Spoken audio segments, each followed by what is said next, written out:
thank you very much, and it's always a joy to share with fellow soldiers in the battle, and I'm very honored to be able to do that today, and I appreciate the passion that Gary has for all these years for ministry, and so I have so many friends here this morning, and appreciate it so much. You know, after spending 40 years in an organization, and still have a lot of dear friends in that organization today. But, you know, there is life after whatever organization you may have been associated with previously in whatever capacity. But I've been a part of the fellowship now almost 30 years. And in the early days, I was still a member of that other organization, and one night the bishop called me and he said, David, I was surfing the internet tonight and I came upon your name. You're the World Missions Director for this work. I said, Larry, you weren't surfing anything. Somebody told you something and you went and found me. But I said, it's a fellowship. It's not an ordaining organization. And, you know, so I had some mud puddles I had to avoid there for a while. But I just thank God for the leadership of the fellowship. You know, I can remember some pretty tough days when the organization was struggling with some issues. And today I really believe, as Brother Harry said last night, to me, it's one of the finest organizations because there's no competition. There's no, you know, having to come in with some kind of resume and some kind of report to wow someone. No, it's just a group of people that love God and love each other and are on a mission together. And it's an honor to be able to be a part of it and to be able to serve. Well, Gene Evans, when he was president, asked me if I would develop this, what has been now called the E41 ministry. And there's a QR code on a couple of them on that card. When you get a chance, if you'd like to, you can go there, and one goes to my website, the other goes to the fellowship's E41 website. There are a lot of great interviews on there with people, and we actually did a number of interviews when I was here with Pastor Harry in January, I think it was.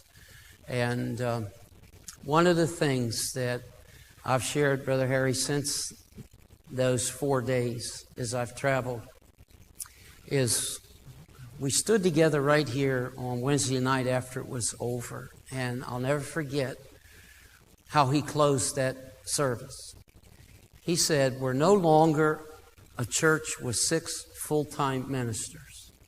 We are now a church of 306 full-time ministers. And he says, I'm commissioning 300 of you tomorrow to go to the Marketplace. Amen.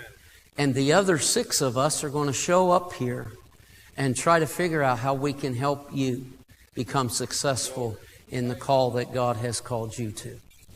And so this morning, I want to give you another word. Gary gave us momentum last night, and the word that I want to center my thoughts around this morning is the word leverage. Leverage. And here's one definition that I found that I think will fit really well. Leverage is the ability to influence a system or an environment in a way that multiplies the outcome of one's efforts without a corresponding increase in the consumption of resources. In other words, leverage is the advantageous condition of having a relatively small amount of cost yield a relatively high level of return. And so what I want to share with you this morning is how, as church leaders, to leverage what God has gifted you with through the Marketplace ministers that sit before you once or 2 or 3 times a week, and those that God calls you to touch throughout the week. Now let me give you a biblical foundation for this. Many will believe that the mission of the church was given in Matthew 28 as Jesus was about to return to heaven. But the real mission of the church started much earlier than that. In Genesis, when God was giving Abraham his blessing, stars of the air, the sand of the seashore. One of the things he said in there, you will possess the gates of your enemy. Amen. A chapter or 2 later, as the next generation is now ready to take over, Isaac had sent his servant to find a wife. And in Genesis 24, verse 60, as Rebekah now is getting ready to leave her family and go to be the wife of Isaac, they said to her in that verse, may your children be thousands of tens of thousands, and may they possess the gates of their enemy. Amen. You see, the church does not have a mission. The mission has a church. Glory. We need to realize that we didn't become a church and then God give us a mission. No, God gave a mission to those that He called, starting with Abraham. And then He just through the years and generations gave that mission to the church. And so the mission has a church, and we're on a mission. Part of that mission is in Matthew 28, yes. Go into all the world and preach the gospel. Make disciples of all nations. My book back on the table, and I was going to mention this as I started, but I have a number of things back there. I want to sow something into all of you. So you go back there, you take a book or a CD, it's free. Take it with you today, whatever you'd like to have. Anything else you'd like to have, if you want to leave a donation, it will help us finish our medical clinic in Nairobi. But I want to sow into you today, so take whatever will be a blessing to you.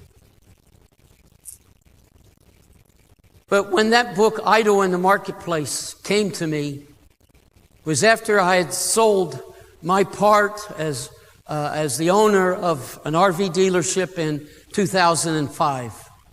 And I was sitting in my study, and I said, Lord, what do you want me to do? I said, they called me pastor for 40 years. I was probably the worst pastor that ever tried to pastor, because I was not a shepherd. And I was frustrated because I was trying to be a good pastor, but I wasn't energized by shepherding.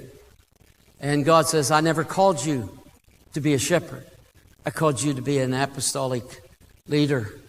And if you notice where I've sent you, you've always had something to deal with, something that needed straightened up, whatever. You know, one of my grandkids a few weeks ago, you know how they do on Facebook. If you were an animal, Pappy, what animal would you be? And I said, well, let me think about that for a minute. And so it came to me. I said, I'd probably be a salmon, because I'm always swimming against the current. And this whole E41 ministry has not been shouted from the rooftops by the church crowd, I can tell you. But it's been celebrated by the other group of ministers in Ephesians 4, and I'm going to share them with you. There are some in the church world that are now realizing, yes, we do have an assignment. But he said in Matthew 20, verse 6, why do you stand idle all day in the wilderness, in the marketplace? I've read that many times, but that day it just jumped off the page. You know what their excuse was? Anybody? What did they say when he asked them? No one will hire us. You see, the church is in the marketplace. We don't have to go evangelize. We don't have to go witnessing. We're already going. We're already there. Your people are there every day. The question is are they fulfilling the biblical mandate of why God has called them there? Ephesians 4 was where he took me next. And I read in Ephesians 4 verse 1. Paul makes a shift in verse 1. In Ephesians, he goes from laying that theology and the doctrinal foundation to now he says, I urge you to walk worthy in the vocation wherein you are called. The word vocation in the King James is better translated calling. Walk worthy in the calling wherein you are called. That's where all of us began. A few verses later, he has a secondary calling. He calls some out of that verse 1 crowd, and he says, and he gave some to be apostles, prophets, pastors, teachers, and evangelists. He said, I'm calling you for the rest of your life to help build a bridge between those that are called in Ephesians 4:1 and those that I've called to train and equip them in Ephesians 4:11 to 16. He said there's no such thing as a secular job for a Christian. A Christian can't have a secular job. Not if you understand the priesthood of all believers. I said, Lord, how do you disciple a nation? I said, the church that I grew up in, and I went to church 9 months before I was ever born. I was raised in a Pentecostal preacher's home. And so I went to church. Grandfathers of both sides of my family. I said, they've struggled making disciples one-on-one. How do you disciple an entire nation? He said, go back and read Exodus, Leviticus, Numbers, Deuteronomy, but read it now from a discipleship point of view. So I did. This conversation that day was 6-7 hours. He said, Israel came out of Egypt. They thought their destiny was to get to the promised land, but it wasn't. They confused their destination with their destiny. He said their destiny was not the promised land. That was their destination from which their destiny was to be fulfilled. He said, I wanted all of Israel to be a kingdom of priests. Exodus 19 verse 6. You shall be for me a kingdom of priests. Well, Israel didn't want to be. You know, he told Moses, he said, tell them to show up at the mountain because I want to come and talk with them the way I've talked with you. I get amused every once in a while when I hear people say, oh, God, show up here today. You better be ready. It better be more than just an offhand invitation. Because if God would show up here in just a little bit, we couldn't stand on our feet. We'd be on our face before God. So they came. He said, don't rush the mountain. Don't touch it or you'll die. So God began to come. And when God began to show up, the mountains began to shake. Lightning, all of nature announced his arrival. Well, they got afraid. They ran on their way by Moses. They said, tell us what he wants. We're out of here. I'm afraid in the church world, in too many occasions, it hasn't changed. Pastor, tell us what God's telling you. Because we don't have time to really get to the mountain this week. We're busy. Got a lot going on.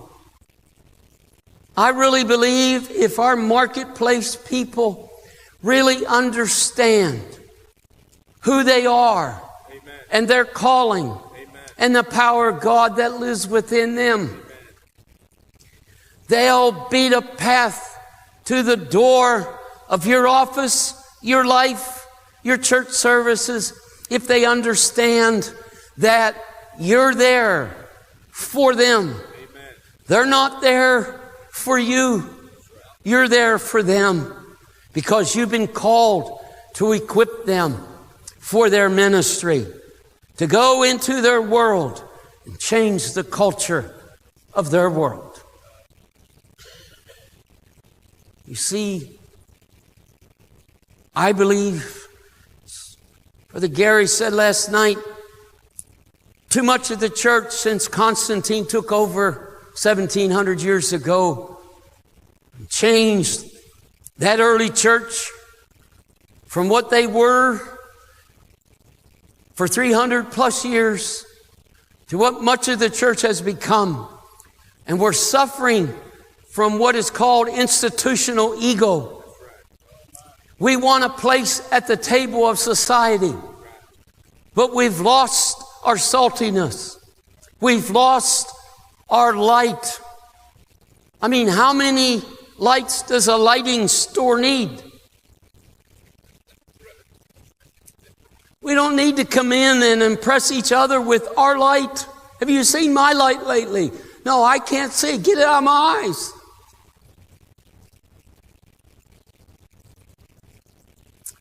How many have heard of Richard Halverson, chaplain of the U.S. Senate from 1981 to 1992? He was pastor of the Great Presbyterian Church in North Hollywood, California for many years. He was sitting in his dentist chair. The dentist went to his church. And he's sitting in the dentist chair with his mouth all propped open. And the doctor said, Pastor, I've just been asked to be chairman of the board of the Englewood School District. But if I accept it, I'm going to have to pretty well give up all I'm doing at the building to be able to do that. Richard said, I began to rise up with anger. He said, but I couldn't say anything because my mouth's all propped open. And he said, I'm glad it was because God began to deal with me. He said, my first thought was, how dare you make something else a priority over the organization? Don't you know how vital you are to what I'm doing and what we're trying to accomplish? And, you know, he had about a half hour, 40 minutes to have this mental conversation with God. He said, God told me, he said, the church has succeeded in pulling people, their people, out of the world, out of society, out of the culture. And he says, you complain about all the godless organizations today that are run by the heathen, that the world has no more time for the church. But he says, I'm afraid the church has very little time for society. He said, that man's not wanting to go serve on the school board in a very influential position for any other reason than you've made him a great disciple of me. You've developed him with a calling that now the world They don't understand it, but they see something in him that they feel he could help them with. He said, don't complain about society until you send your marketplace ministers back into the calling that I gave them. I called him there. He said, I'm afraid that your church has become an island of piety surrounded by an ocean of need.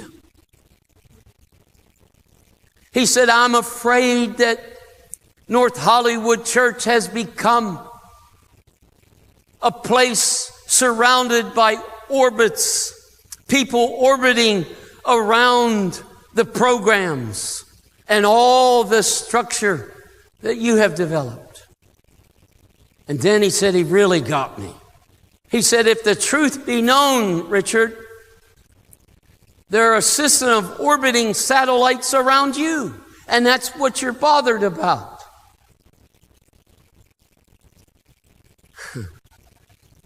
He said, about that time, I repented, and the dentist finished where I was able to speak. He said, Jimmy, I think that would be a wonderful calling. How can I help you do that? And it wasn't but a few years till he was asked to come to Washington, D.C. and become the chaplain of the U.S. Senate. And then he finished his career pastoring Fourth Presbyterian Church in Washington, D.C. Friends, my heart aches as I see the church getting kicked to the curb. I'm in meeting after meeting.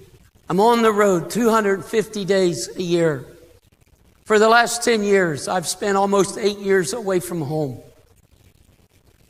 Why do I do it? Because the call, the mission.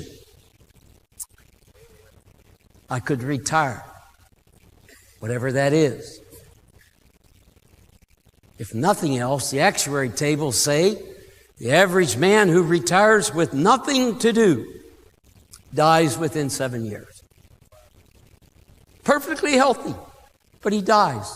Why? He's not worth anything anymore. The wife, when he retires, she now has a full-time husband. Find something to do. People say, how? Maria and I will be married 47 years this Sunday. And people say, how have you been able to stay married 47 years? I said, one secret. Every once in a while, when I've been home too long, she'll say, don't you have a trip somewhere? She was with me 12. We were away 12 of the first 14 weeks of this year, and she said, I got to stay home. So I go, you go, we go, because of the call. But God told me that day, He said, there's 3 entities that control every nation. He said, they are the business community, the business people, God who has gifted them, according to Genesis, to create wealth. God put the wealth in the earth. He's not adding to it, but He wants to get it to the church. Yes, sir. And He said, the marketplace people have it all because I've gifted them. Money is never a problem. He said, I brought Israel out of Egypt, loaded with the wealth of Egypt. In fact, if you read the text, they went house to house before they left asking for it. Hey, we're taking a trip. Come on. And the Egyptians didn't know why. They just gave it to them. Money is not your problem. According to Ecclesiastes 10:19, money is your answer. Now, Ecclesiastes is written by a backslidden king, but still made the canon of Scripture. The forefathers, we need to include this. It says, money answereth all things. When I served 8 years as World Missions Director, I heard from missionary after missionary, national after national, when I asked them, what's your biggest problem? What's your biggest need? Money. If I just had more money, I said, money's not your problem. Now I'd share with them Ecclesiastes 10:19. Money's your answer. Now the reason you don't have it is because you do have a problem. Let's figure out what it is, get it fixed, and then God will give you.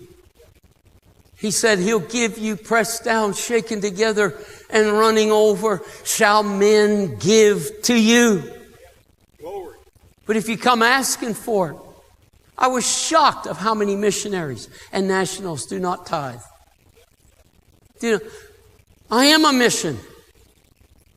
I said, yes, and I broke one right now. See, the world says no project goes under for lack of financing. You just don't ask enough people. And we have taken that same philosophy and brought it right into the church. If I can just get to enough wealthy people, why don't you get to the one who gave them their wealth? He walks with me and He talks with me and He tells me I am His own. He's your source. But if you're going to keep Him locked up because you're a thief, now you can be a born-again thief. People say, thieves going to heaven? Probably. Oh, that's so strong. I didn't write the book.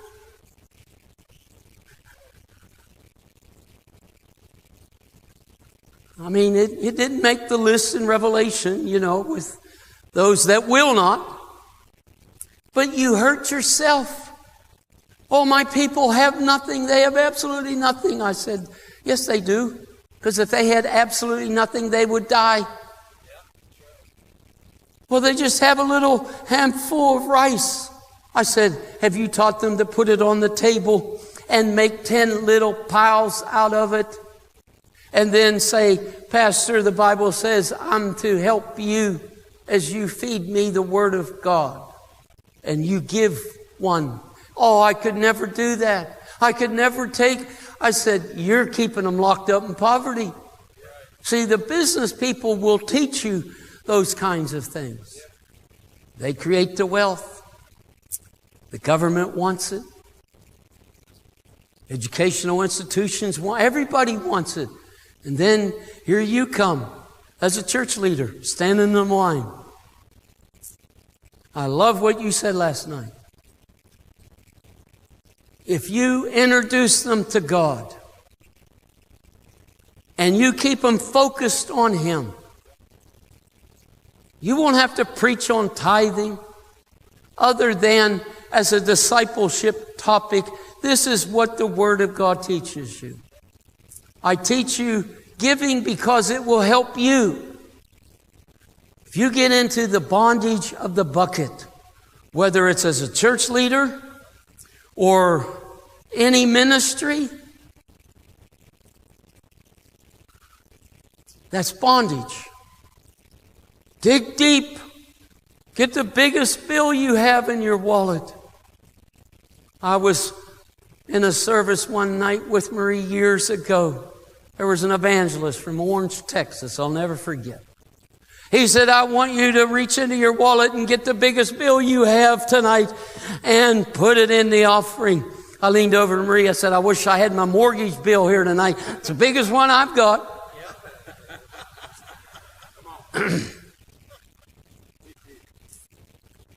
No. Money is not our problem because God owns it all. Hallelujah. He just wants to give it to us. Hallelujah. He said the government is the second entity that controls every nation. They pass the laws and regulations that control that nation. Ask any business owner, who's your biggest headache? The government. The rules and regulations are strangling the businessmen.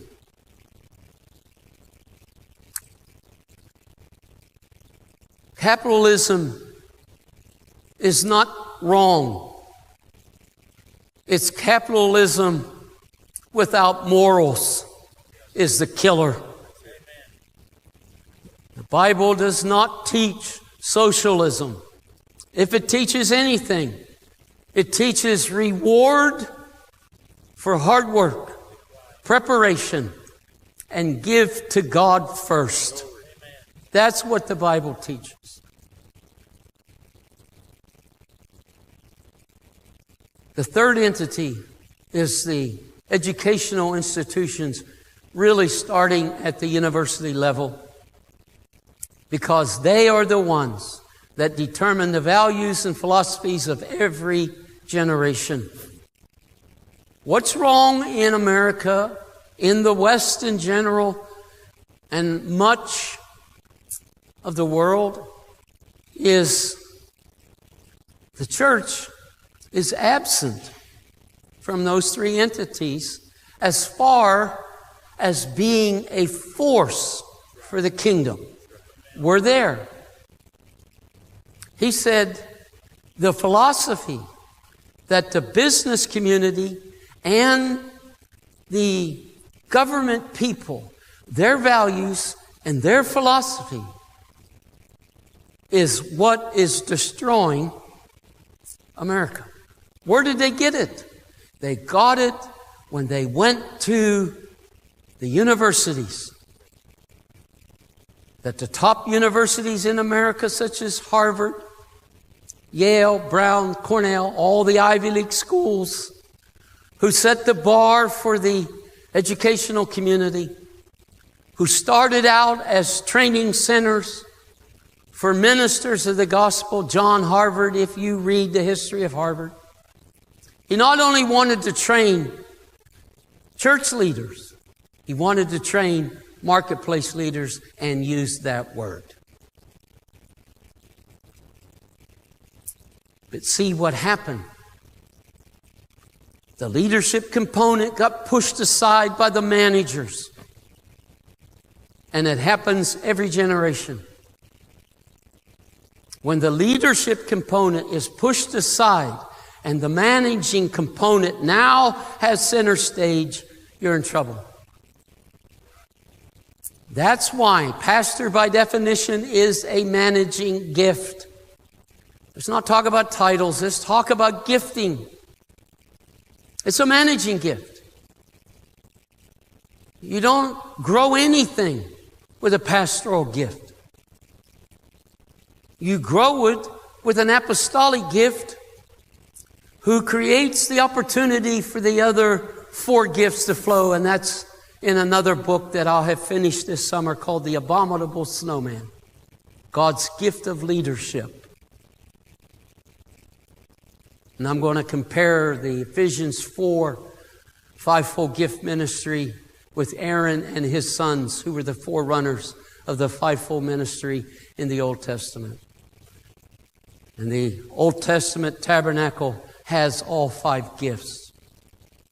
The apostolic gift, not because it's better, but because it's first, according to 1 Corinthians 12. He's set first in the church, apostles, prophets, teachers. The title pastor didn't even make the list there. It's included in with helps or governments. You see, if you truly have an apostolic gift, you reside in the holiest of holies. You're like the abominable snowman. You're rarely seen, but your footprints are everywhere.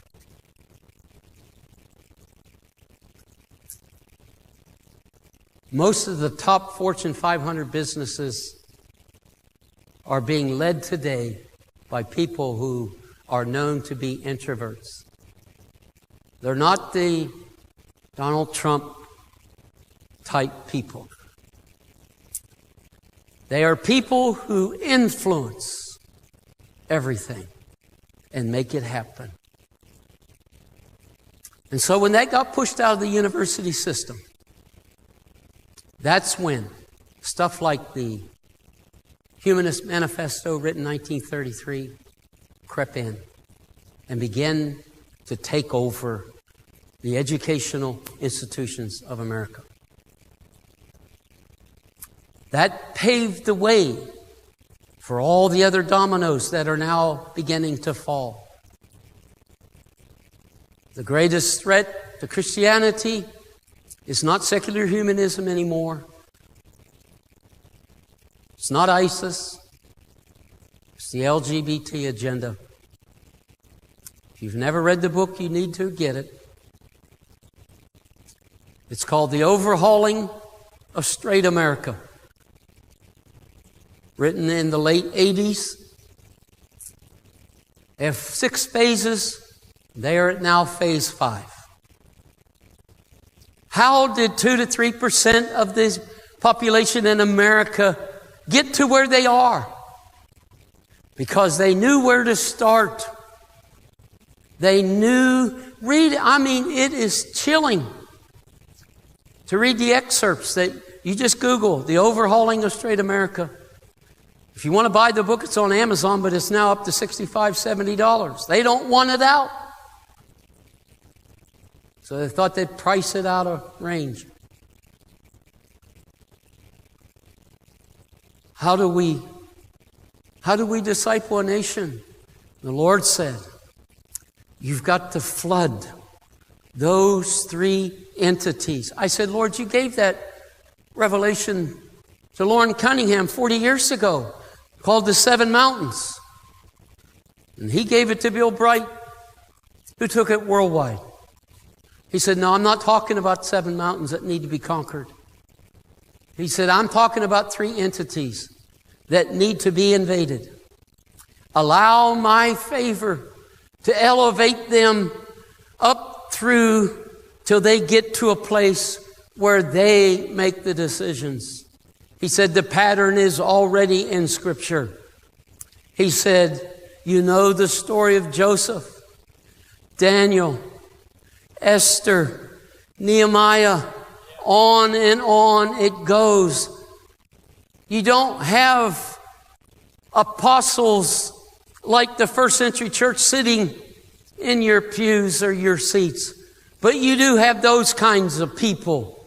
I call them the Nehemiah people. You know the story. Haggai had gone as the prophet and prophesied about the rebuilding of the temple in Jerusalem.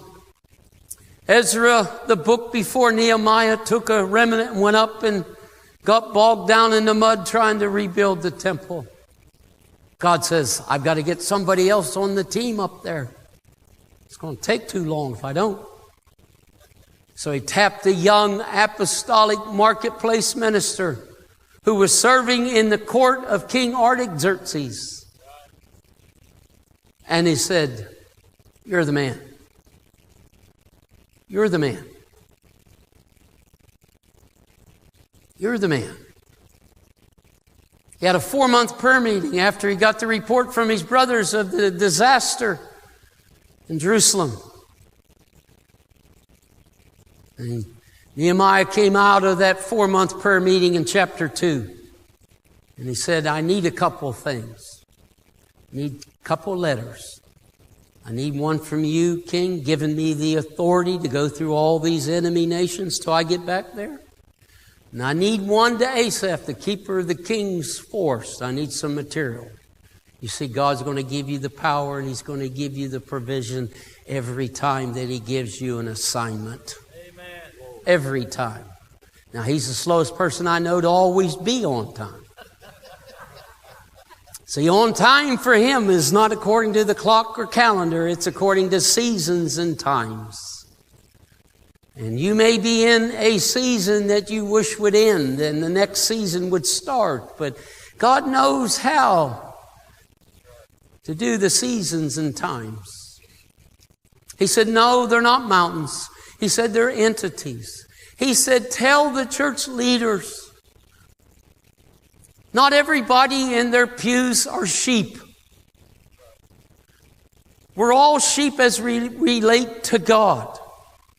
And probably 80 to 90% of the people in your pews are sheep. They work for somebody else. And you want to teach them how to be a good sheep. I mean, you need lots of helpers. You need lots of people that, you know, when it's time to move the piano, they don't grab the bench. They really get underneath the load and they help you. But he said there are some in your pews that are lions and eagles, that you try to treat them like a sheep, you're going to have trouble. He said, I want you to build the bridge of relationship between the two groups of ministers in Ephesians 4. Quit calling them lay people. He said, where'd you get that term? You know where it came from? It started under Constantine. It comes from the Laodiceans, the laity.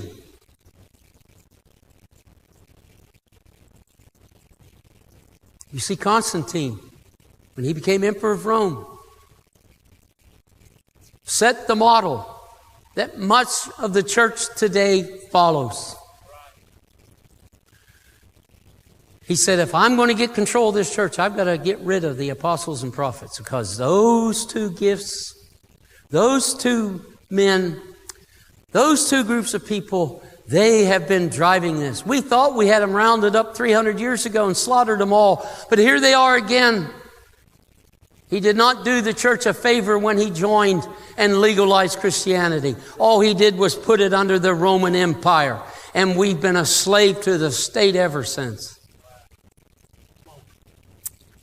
You know, you can be a church still in America without being a 501c3. You don't have to have a 501c3. Now, I'm not saying not to. I'm just saying you don't have to yet. May come a time when you do. But you don't have to. Our forefathers thought of that. God said no. Encourage the church leaders to leverage their people and not just lead them, or worse yet, drive them, or try to make them good church members. This is not about making them good church members. It's about making them marketplace warriors. I mean, why would he write Ephesians 6 if he just wanted them? Well, second thought, I can understand Ephesians 6 because I've seen some of the greatest battles between people I ever saw was in the church. No, he wrote Ephesians 6. If you've never read Rick Renner's book on Dress to Kill, it is a great treatise on Ephesians 6. We need to teach our people how to go to the marketplace and not start lopping off heads through physical manifestations and anger and all that. No, teach your people how, when they get out of their car or off of the bus or however how they get to their place and their assignment, is to take control in the spirit world immediately every day. Every time I get out of my car, whether I walk into Walmart or whether I walk into a business or wherever it is, I say, devil, you've had this place long enough. It's mine now. I've arrived. You're finished. You can go hide in the corner.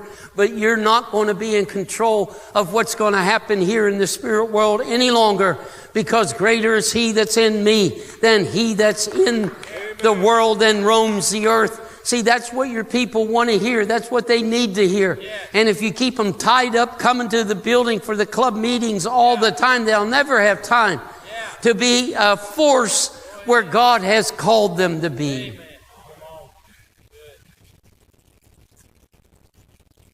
That's my heart. That's my message. That's what I travel.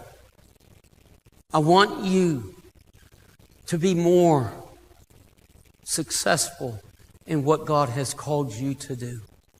Well, how do you create leverage? In the business world, they call it margin. I've had pastors and church leaders, well, Dave, you're marginalizing my calling. They hear that word, and I know most of them don't know.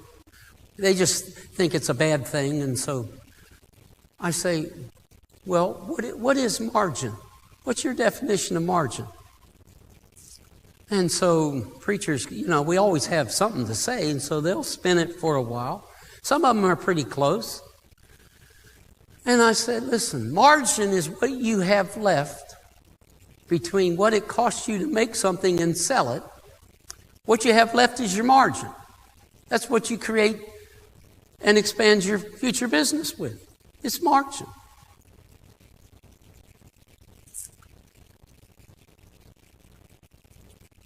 I said, would you like to have more margin in your community, in your city? Would you like to have more impact?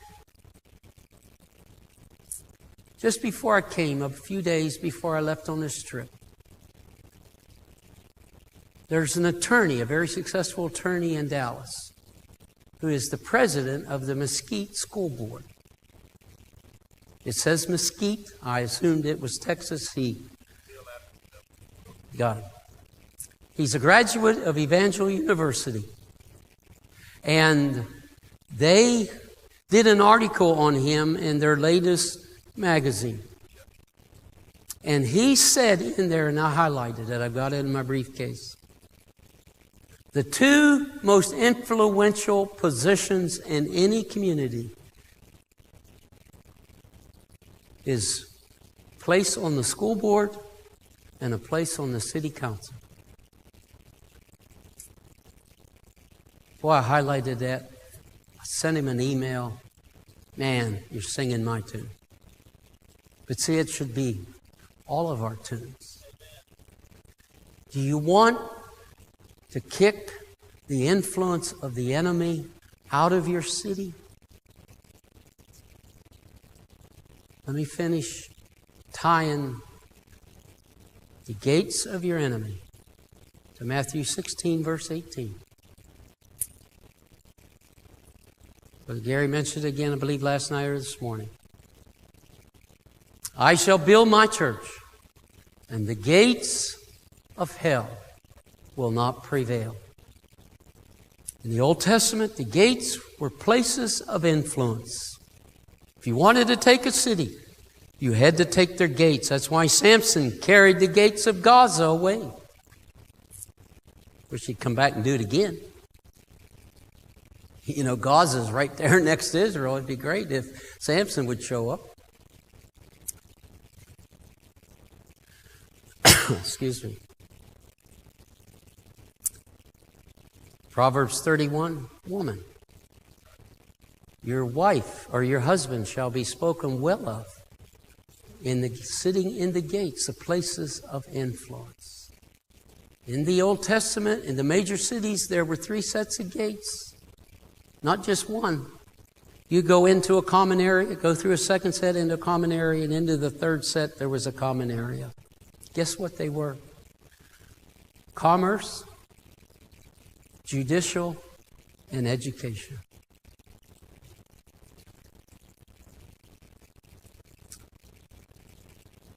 I will build my church, and the gates, the influence of hell shall not prevail.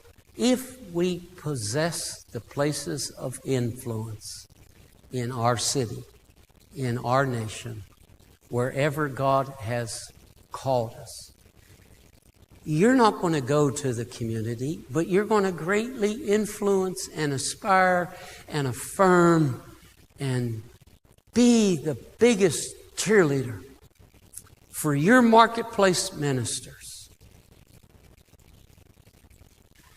I really believe the greatest days for the fellowship are ahead.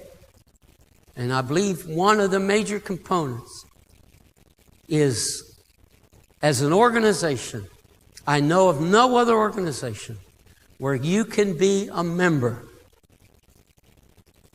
and not be ordained. You can actually go on the application and check it off. When I shared with the executive board in February in Birmingham, they asked me to come. And I believe there was an energy around that table for this. But they asked me the question, they said, well, how long, how big or how many members do you think and whatever? And I said, it's up to you guys. I don't pastor a church. I'm not going to step over your leadership as a pastor and try to recruit Marketplace people to join the fellowship. But I believe if you want to energize your people, affirm their calling and say, I'm here for you. I'm here to make you successful. I've delivered my heart this morning. It's been an honor to do that, Brother Gary. Thank you so much.